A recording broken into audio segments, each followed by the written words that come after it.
Welcome back to Words of the Wise. On today's episode, I have Chief Crayton from Wallace PD. He has 23 years experience in law enforcement.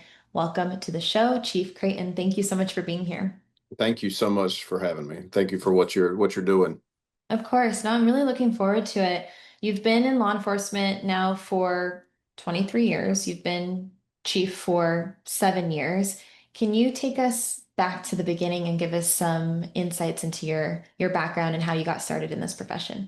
Yeah, sure. So I had growing, I never really had the aspirations of being in law enforcement. My career path, I thought, through middle school and high school was going to law school.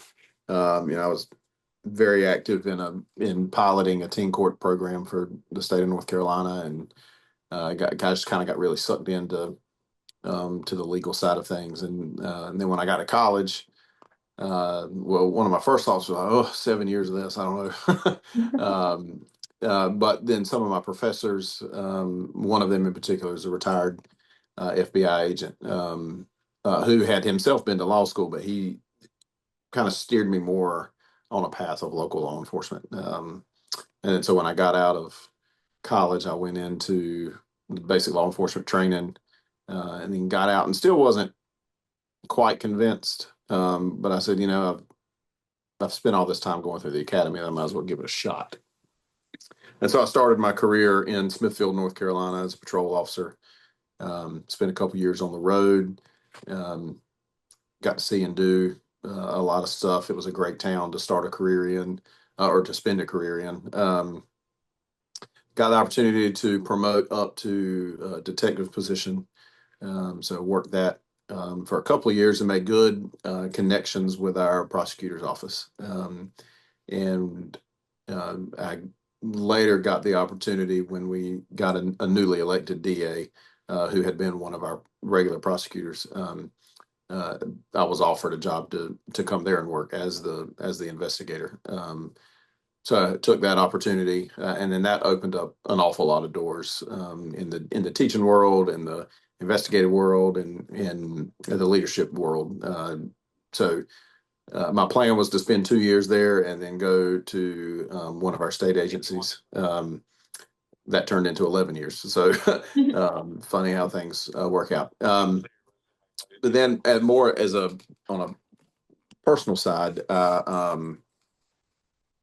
my son um, relocated with his mother to Wallace, and I stayed in Smithfield, and that was a easy enough commute. It was an hour, so we were able to make that work. And then she remarried and moved further away, and so it kind of took the ability to see him in the middle of the week away, and I didn't like that. So um, I knew that I wanted to get closer to him, but in order to do so, it was going to be difficult to find a position in law enforcement that would come close to matching the pay that I was getting.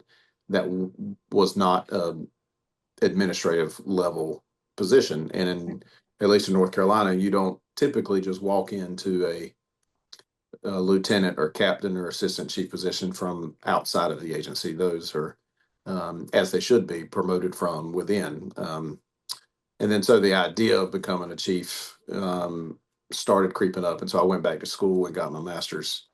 And then once I completed my master's, I started looking for jobs. And then lo and behold, the town that my son moved to was one of the ones that opened up, and I applied and was lucky enough to get that position. So here I am. When you and I talked offline, you had said that it was a lot of luck to get you there. And I don't know, I think that maybe there is a little bit of luck, but I really believe that the opportunities that we get are by hard work and preparation. And I'm curious, what skills and qualities do you think that you had that helped you to rise the ranks as quickly as you did and find yourself in an executive role?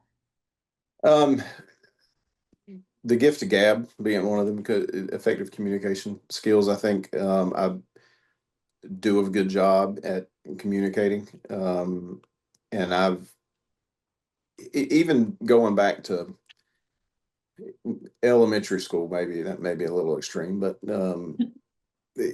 but certainly middle school and high school, I found myself wanting to be in leadership roles and getting myself into leadership roles, both through church and at school.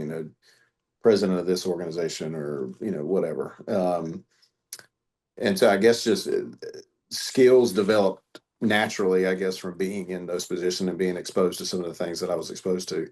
And I continued to build on that, through my career. And when I was in the DA's office, I was an investigator, but I was also essentially the personnel HR director for that office too. And so that put me at um, at the administrative level. I answered and reported directly to the elected district attorney, and um, so I think some of those things just kind of certainly developed over time. And then I'd be remiss if I didn't. I'm a person of faith too, and so I believe that a lot of these steps are a result of being willing to answer a call and go where I'm led to go.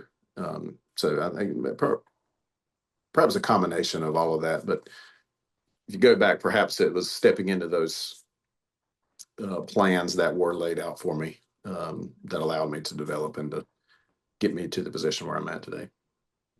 I also really appreciate the fact that you talked about communication. I think that that's a skill that's often not taught as much as I think maybe it should be. And it's such a powerful skill to have.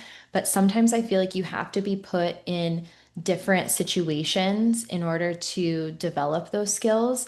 And I had a mentor one time that would put us through almost like acting voice classes so that we could learn how to, fluctuate our voice and do different things and be able to effectively communicate with people. And so I appreciate that you recognize the importance of communication.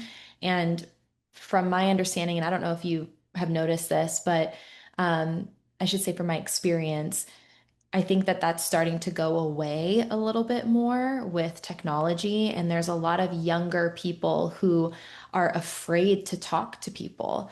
Everything is behind the screen. And so, like, I've had experience where people are terrified to pick up the phone and call someone and actually engage in communication because everything is email or text message. Are you seeing a little bit of that? Oh, I'm seeing a lot of that, and I see it in all avenues, whether it's with co-leaders in the town that I'm at, or the town that I'm in, or even with my own personnel, or even with the people that we encounter on a day-to-day basis.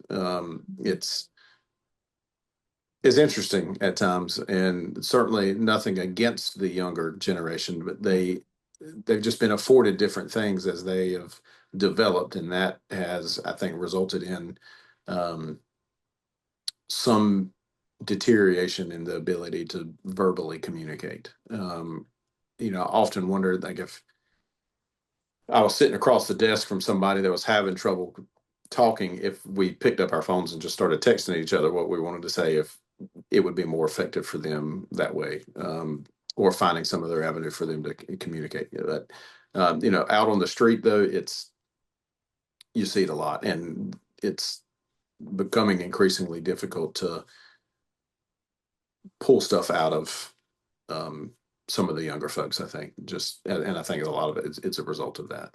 Yeah.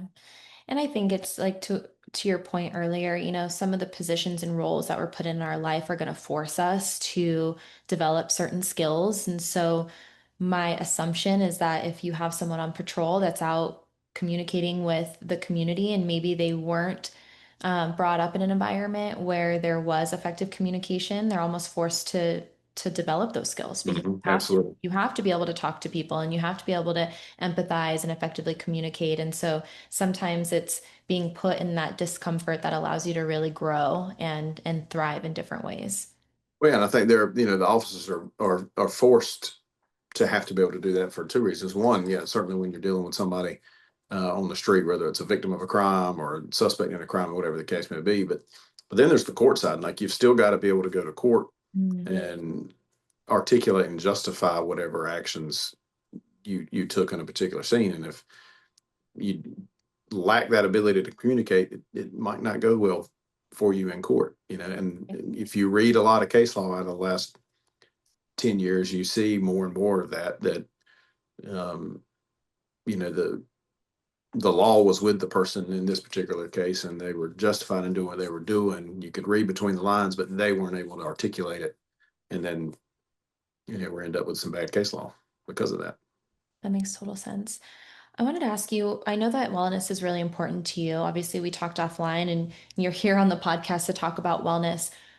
Why? Why is wellness something that's been important to you? Was there a moment that led you to prioritize this or a series of things that happened throughout your career? Maybe give us a little bit about the why. Yeah, so and growing up, I mean, I played sports through high school. I wouldn't necessarily consider myself an athlete. I certainly wasn't a standout athlete by any stretch of the imagination. And then in college, I played some intramural stuff, but I was never a gym rat. I was never took weightlifting classes. I never did anything like that. And I'm not a runner. I do not enjoy running. I will run for charity events and things like that, or in small doses as part of a workout. But long distance, no, that's not me. So, um, like I said, I never really would consider myself a fitness guy. And then I went to the FBI National Academy, and I think going through that program, particularly the fitness and wellness portion of the National Academy, really opened my eyes not to my own wellness, but to the wellness of the officers under my command, and that's where my heart truly is with my it's with my people. Like, yes, my job is to protect our citizens and save lives and protect property. But the best way that I can do that is empowering my officers to be the best version of themselves that they can be every day. And going to the National Academy, and that really kind of opened my eyes to the wellness piece and the fitness piece of making them better every day. And so I came back from Quantico with you know a newfound passion in to getting our guys healthier. Law enforcement, we are terrible about taking care of ourselves. We will take care of everyone else, but we are terrible when it comes to taking care of ourselves, particularly in our mental health and then our cardiovascular health. We're terrible, and you can blame shift work on it. You can blame night shifts. You can blame a lot of stuff. At the end of the day, you can only blame yourself, and you got to get out of that driver's seat and do some work. And so, really started just brainstorming and thinking about, okay, what can we do and how can we roll out some healthy habits for our guys. And it's a continuing work in progress, and I think it has to be, or you're selling yourself short if you don't continue to grow it and evolve it into making it better each day.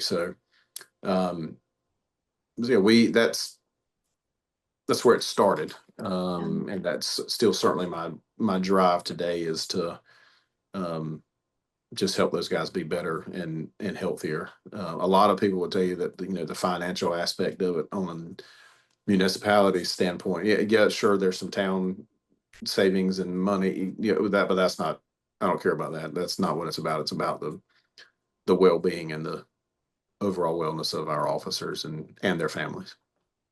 Was there something, because I've heard of the FBI Academy and I've actually heard a lot of leaders say something similar where they were like, I didn't really think about it, or maybe it wasn't as important to me until I went through this training and then I had this light bulb moment of like, oh wow.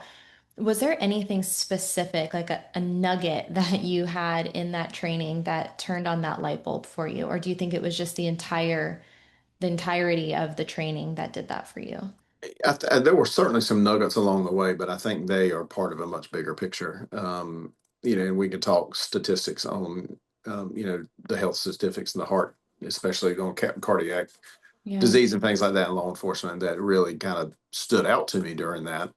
But again, just because you're working, there's a fitness piece to that too. So you not only do you have a classroom portion of the wellness picture, but then you also you got to do the work, and physical fitness is a very large part of the FBI National Academy. So I think just being immersed in it for 10 weeks and really focusing in on my own health and wellness, but then seeing these other leaders from around the world buying into the same, it just kind of all Yeah. comes together and clicks, if that makes sense. No, that makes total sense. I know that when we talked offline, you had said that, you don't subscribe to the mentality of we don't have the money or we don't have the time. And I know that you have a smaller to mid-size agency, depending on where you are in the country. But what would you say to leaders who maybe still have that ideology or still have that pushback of like, well, we don't have the budget or we don't have the time, and therefore we can't provide resources for our people? You're right. I do not subscribe to that mentality.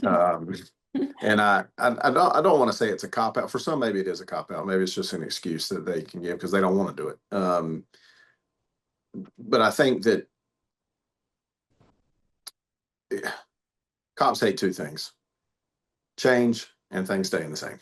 Yeah. Right. And um, I can see leaders sitting back saying, we've really got an issue here. We've got a lot of unhealthy guys. We need to change this. Uh, and because I don't want it to stay the same, but I don't want to change either, or I don't know how to change it, or I don't possess the tools or the understanding to change it. And um, I didn't either. And it just took thinking outside the box and sitting down and saying this is too important to not do, and to not making an effort to do it. So I would tell people that leverage your relationships, your partnerships with your community members, and if you don't have those, uh, honestly, what are you doing as a police chief or as a sheriff or whatever the case may be? Like you're a leader in your community. You should have relationships with other community leaders and business owners and things like that. And so a lot of how we started it was leveraging those relationships, but then also leveraging relationships with other law enforcement officers, those that possess the skill set in physical fitness training or mental health training, or whatever the case may be. But um, picking up the phone and calling these people and saying, "Hey, I need some help. This is what I'm thinking about doing.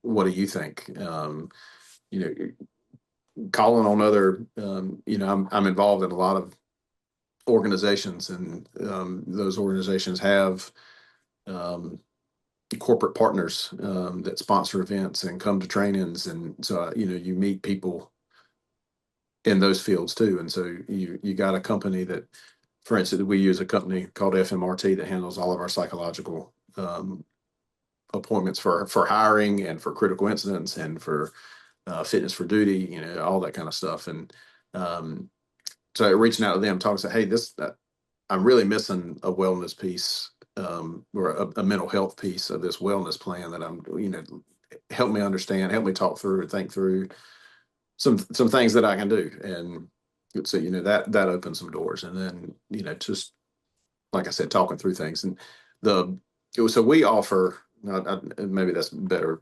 way to do it is just tell you what our wellness plan looks like, and then how we got to where it is. So, Yeah. and again, you got to think about wellness as a very big picture. So we have a physical fitness component, we have mental health components, we have financial piece, or financial wellness components, we have chaplaincy, we have um, a lot of moving, or a lot of spokes in the wheel, I guess you should say, or I could say.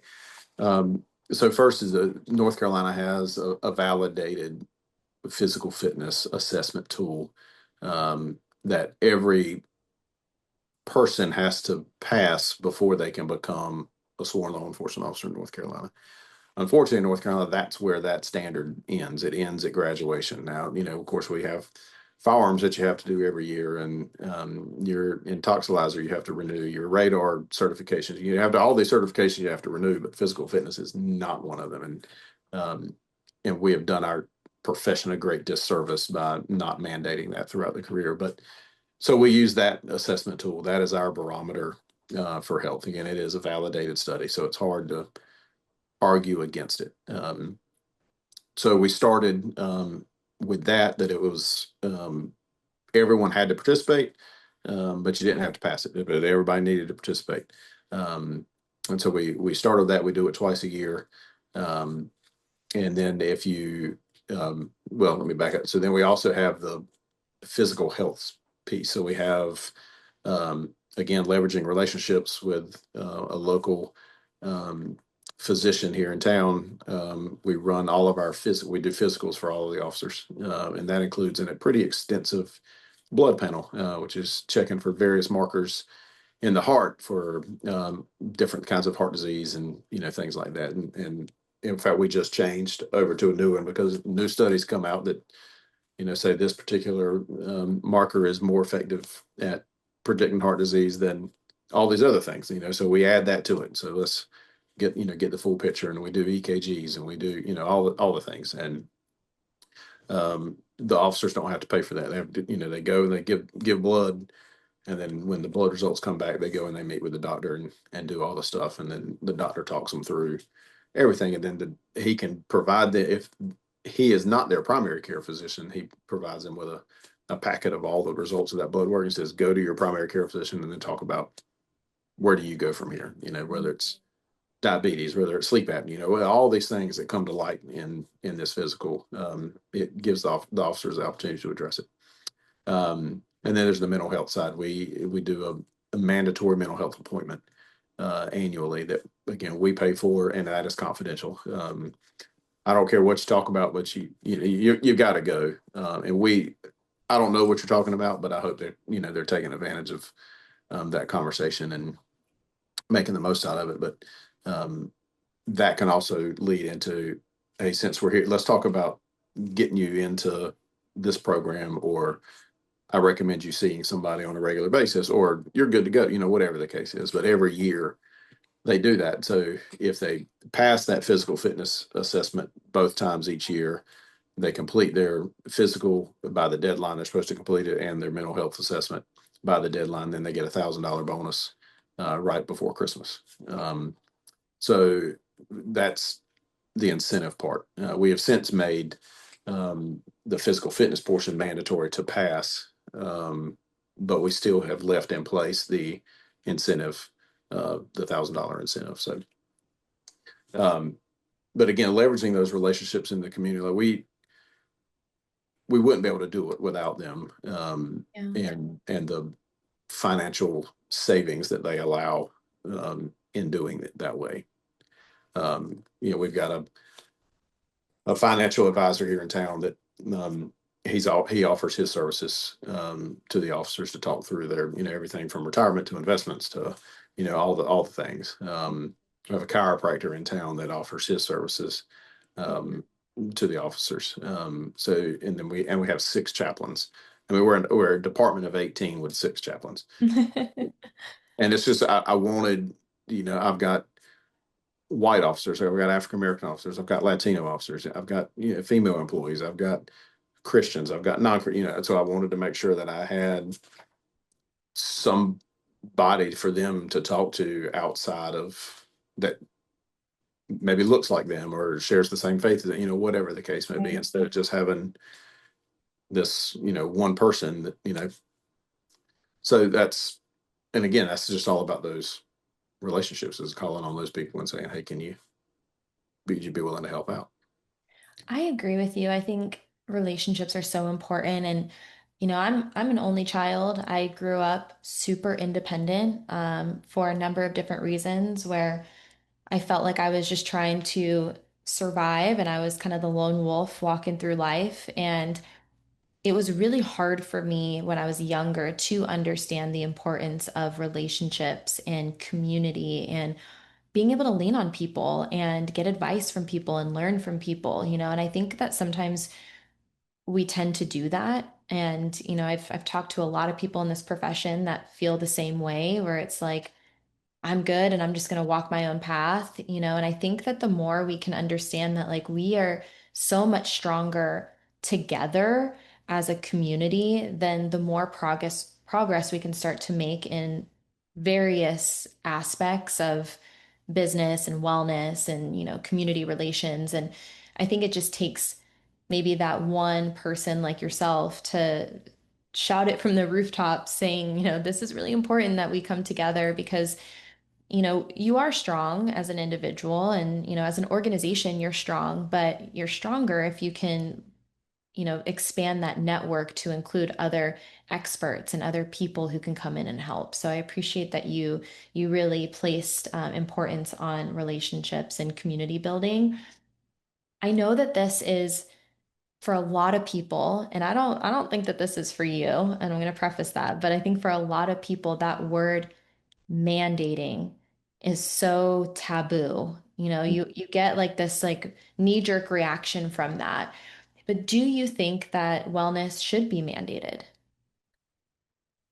Currently, yes, because we have allowed ourselves to get into a situation where we have so many um, that aren't well, and I don't mean that the way that it may sound, but I'll just take for instance the police officers physical agilities test, which is the state standard in North Carolina. If you can't do that, you don't need to be doing this job because it's not that difficult of an assessment, but it is job specific. It is running, it is jumping over some stuff, it's doing some push ups, it's rolling around with a heavy bag to, simulate tussling with somebody. I mean, everything in that Mm.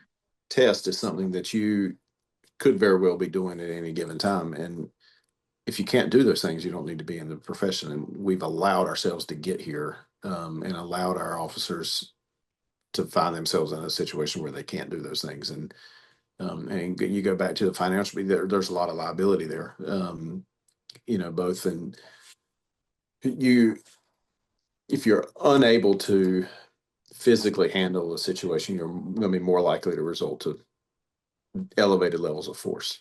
Um, and that may not be necessary. It may be necessary for that person based on their physical condition at the time.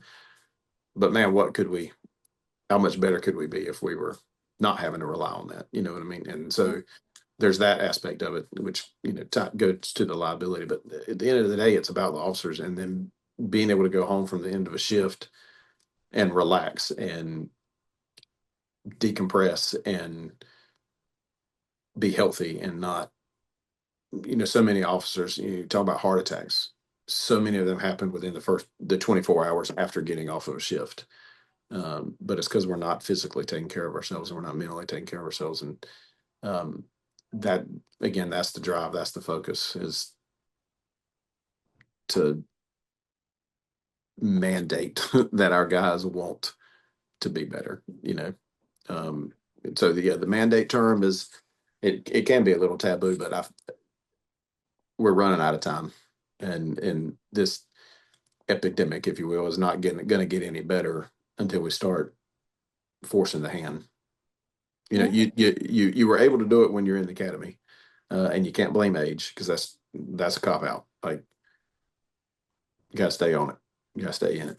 The life expectancy of police officers is ridiculously low compared to the rest of the general population, and it's Mm. because we're not taking care of ourselves. And the reason we don't is because we've been allowed not to.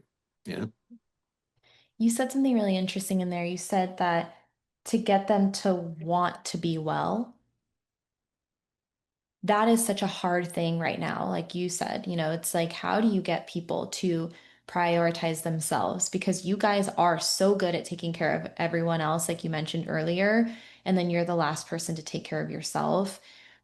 What do you think the secret is to buy-in and getting people to take advantage of resources and to actually care about taking care of themselves? I wish I knew. I That's the $1 million question. Uh, that and in all honesty, that has been a struggle for me. You would think that $1,000 right before Christmas would be some pretty good incentive, Yeah. but for some, it's not. You would think that just being healthier and feeling better would be incentive, but it's not. And so we're really, you're trying to overcome almost generational habits, Mm. and that it is a struggle. And you mentioned the want. One of the leadership quotes that I love, and I can't remember who said it right now, but leadership is the art of mobilizing others for a common to for that want to struggle for a common good. Mm, Um, and the want and the struggle. Then where else are you going to do people want to struggle for anything? And that's the challenge of leadership, and particularly when you're talking about wellness, is they've got to want to struggle to get healthy because it's not easy. It's not a walk in the park. It is going to be a struggle for a lot of people in this profession. They're just in the public service community altogether, not just law enforcement, but getting them to want it is that it is a challenge. yeah. And you can model the way, you can offer incentives, you can provide them every opportunity, but getting all of them to want to do it is a challenge. You know, I don't I don't know. There. We're getting there. We're getting there here, and when I say, it's we didn't have the buy-in from everyone right out of the gate, Right. um, but I do feel like they're all now working to when it was a voluntary thing, when it was like, okay, I just have to go and do this. There's no real consequences for not performing or whatever, then it was nothing. But once we started holding some feet to the fire, then you started seeing a little more effort being put in. So hopefully that'll continue. And hopefully when they get to that point where it's like, holy cow, I can do this, then maybe that's when that want is gonna kick in. Yeah.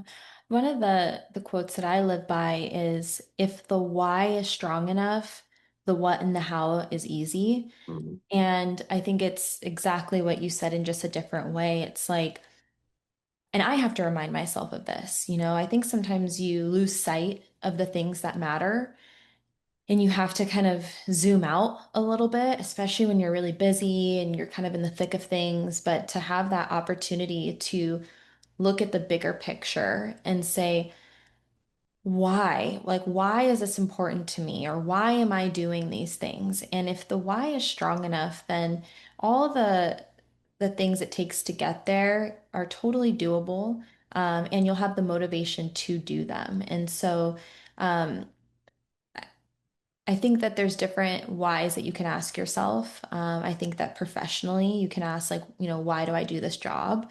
I've done that within my career too, of like, why am I doing this? And having that reason that's like so important to me to keep me motivated and keep me pushing. And the what and the how becomes so much easier when I can reflect back on why I'm doing this as a career.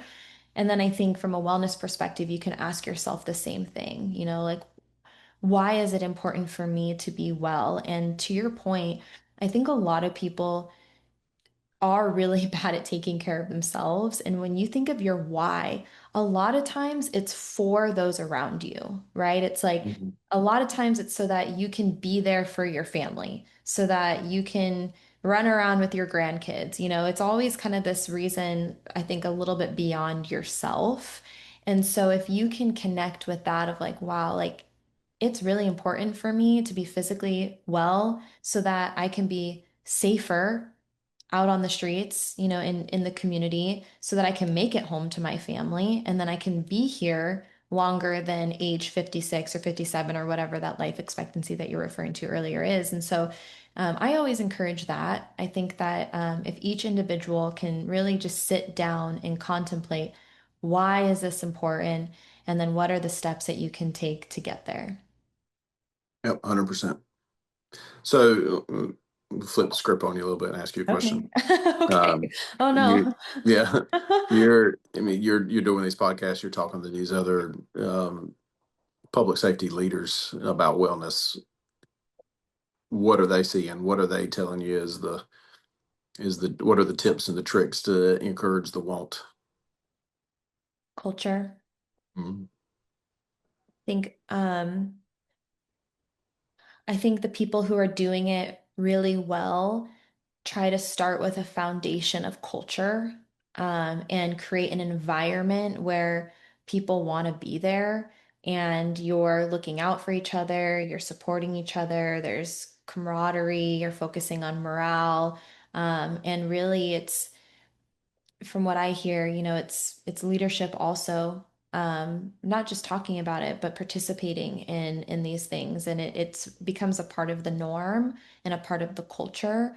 And then the agencies that I think really struggle are ones that, um, maybe don't have such a strong foundation of culture and then are trying to like stack programming on top of it. And you're not getting the buy-in because there's like a kink in the hose, if you Right. will. And like that, those kinks have to be kind of worked out first for everything else to fall into place. So I would say what I've seen is the people who are doing it really well really try to focus on creating a culture of wellness and not focusing so much on the programming at first. And then the programming, once the culture is there, becomes the bonus where people are really engaged and they want to participate and they want to focus on themselves. Yeah. Yeah.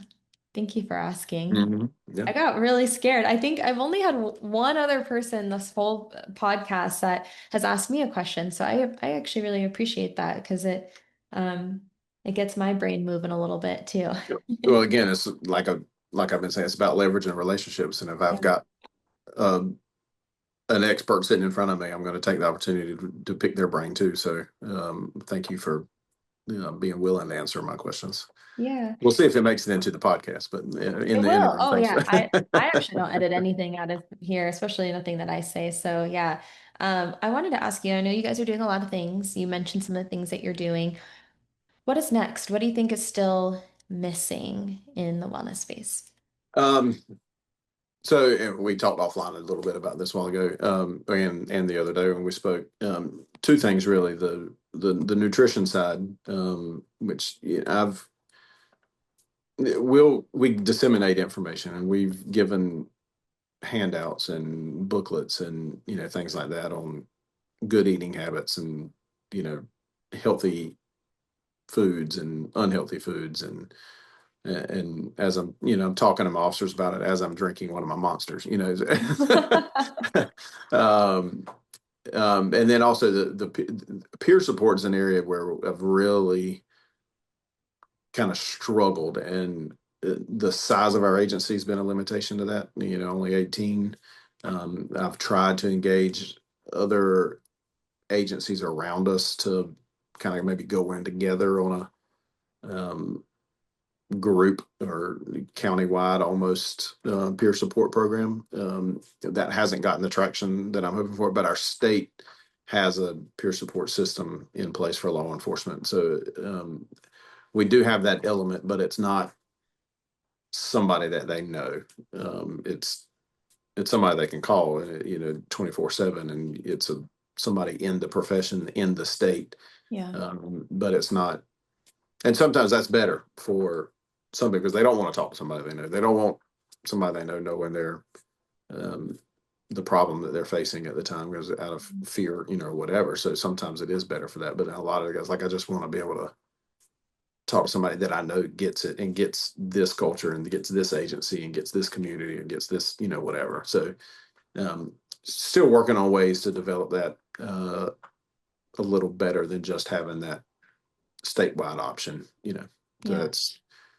that's the piece that's missing from this agency's wellness plan. But a lot of agencies around us, and within an hour of us are doing a really good job with that. So I'm trying to tap into them and get ideas and thoughts from those leaders too, how they're making it work. So Yeah.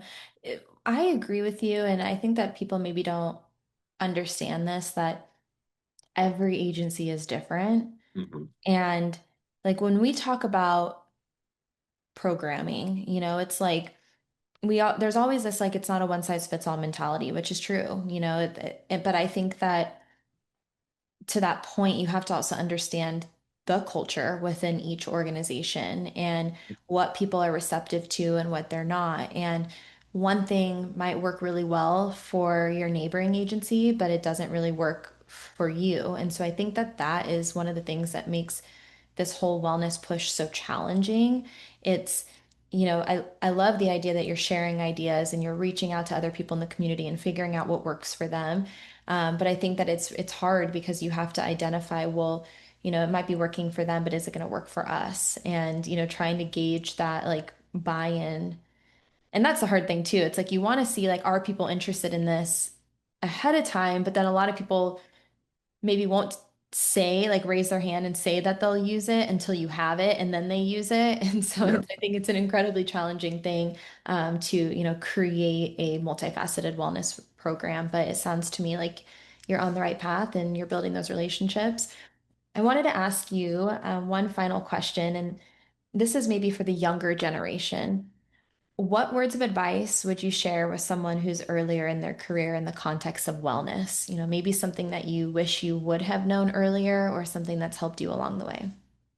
That piece of advice is going to be the same for whether we're talking about wellness or we're talking about being a basketball player or being, whatever in all areas of life. Be better today than you were yesterday. Um, find something in your area, in your craft, in whatever that, or in your own personality that you can improve on and make an effort every day to be better than you were yesterday. And what I point out to people is it's not be better tomorrow than you were today. It's be better today than you were yesterday. Because waiting till tomorrow, don't put my mother would say, don't put off till tomorrow what you can get done today.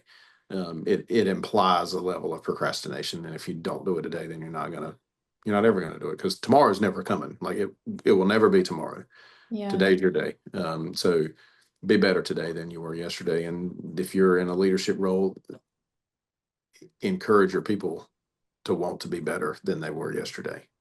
So starts with yourself, but hopefully you become infectious and other people buy in or see the good that's going on with you, and they want a piece of that too. And so I just try to encourage people to be better today than they were yesterday. I love it. Thank you. Thank you for your time. I appreciate you coming on here and spending an hour with me talking about wellness. And if there's anything I missed, I'll let you kind of take the floor, but that's all I have. No, I think we've covered a lot, and I appreciate what you're doing and your willingness to do this podcast and shed some light on a very dark area of public safety in general. Because again, I'm a volunteer fireman too. So it's just as rampant on the fire side as it is the police side and the EMS side. We all spend our days taking care of others, and we often forget about ourselves. And so, from a leadership perspective, it's our job to encourage and make sure that our folks are taking care of themselves too. So, Yeah, um, yeah. So thank you for what you're doing. of course. I appreciate your time and thank you to everyone who's listening, and we'll see you again next time. All right.